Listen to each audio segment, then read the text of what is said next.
కలవడం మాకు ఉత్సాహాన్ని కలిగిస్తుంది. అస్తమించే సూర్యులైన మేము, శక్తిని కోల్పోతున్న మేము, మీ నుండి మేము శక్తిని గ్రహిస్తాం. ఎందుకంటే మేము చూస్తేనే పసుపు చూస్తే ఆనందం కలుగుతుంది కదా, మిమ్మల్ని చూస్తే మాకు ఉత్సాహం కలుగుతుంది.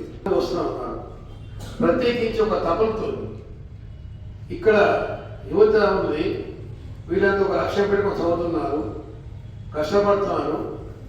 వాళ్ళని మోటివేట్ చేయాలనే ఉద్దేశంతో సాధారణ ప్రత్యేకంగా అటువంటి డ్యూటీలో ఉండి ఉమెన్ పోలీస్ స్టేషన్లో పనిచేస్తూ ఉంటాయి. ఎన్నో ఆటంకాలు జరుగుతుంటాయి, జీవితంలో కష్టనష్టాలు జరుగుతుంటాయి, ఉత్సాహం అడిగారిపోతుంది. మనకి ఎవరో డిమోటివేట్ చేస్తారు. ఏం చదువుతారు అబ్బాయి, ఎవరైనా ఉద్యోగం వస్తుందా అంటాం, పేపర్లు చూస్తుంటాం.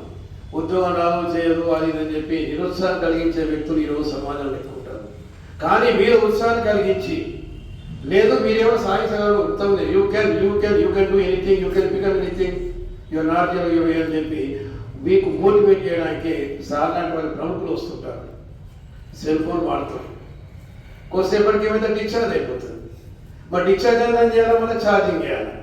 కాబట్టి ఈరోజు సార్ కానీ నేను కానీ మిగతా వాళ్ళు వచ్చే పని ఏంటంటే మిమ్మల్ని charging you mentally, physically, energetically in every way కదా. ఆ ఉత్సాహాన్ని కలిగించడానికే మోటివేషన్ స్పీకర్స్ వస్తుంటారు, ఇంతలో వచ్చారో మాట్లాడుతుంటాము. కాబట్టి ఆ విషయాన్ని గుర్తు చేయడానికి ఉత్సాహాన్ని పొందండి, ఛార్జ్ తీసుకోండి అని చెప్పడానికే వచ్చాము. మరి దీనికి ఏంటిది, మీరు వినాలా, సార్ చెప్పేది వినాలా. సార్ బయట మీడియా నుంచి మిమ్మల్ని పిలిచారు కొంతమందిని, సార్ పిలిచారు రావడం కాదు ఇక్కడ కదా. ఇక్కడికి వచ్చిన తర్వాత వాళ్ళు చెప్పిన తర్వాత మనం వినగలిగి వినడం ఇది నటడాలి ఇంపార్టెంట్. ఇది ఏకాగ్రతతో విని దానిలో ఉన్న పాయింట్స్ని గుర్తుపెట్టుకొని కదా, దాన్ని మనము ఎట్లా అనుభవించుకోవాలా, ఏలా ఆలోచించాలా అనే పాయింట్స్ గ్రహించాలి. ఒకటే గుర్తుపెట్టుకోండి, ఎప్పుడు ఏ పని చేసినా కానీ దాని సార్థక కానీ ఫలితాన్ని పొందాలి. You are spending 1 hour time with us, not a simple thing. ఆ 1 hour టైంను మనం ఇక్కడ మనసు ఎక్కడ ఉంటే నష్టం మీకే, మాకు కాదు కదా.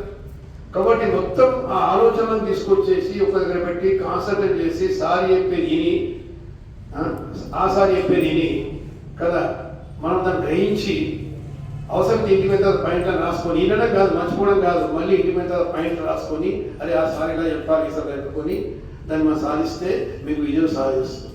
సో మీరు విజయం పొందాలంటే ఇట్లాంటి ఉత్సాహాన్ని పొందాలా కదా, ఛార్జింగ్ కావాలనే ఉద్దేశంతో సారు ప్రత్యేకించి వచ్చారు. ఆ సార్ నేను ప్రత్యేక ధన్యవాదాలు. సమాజంలో మీలాంటి పిల్లల్ని ప్రేమించే వాళ్ళు ఉన్నారు. సార్ వాళ్ళు మీతో చేసి కదా వచ్చేసి మాట్లాడి మీకు చేయాలని తప్పతో వచ్చారు. సార్ బెంగళూరుకి వెళ్ళి వచ్చారు, ఇక్కడ ఉమెన్ పిఎస్లో పనిచేస్తున్నారు. కాబట్టి వారికి నేను అభినందన తెలియజేస్తూ మీకు అందరికీ మరొకసారి శుభాకాంక్షలు.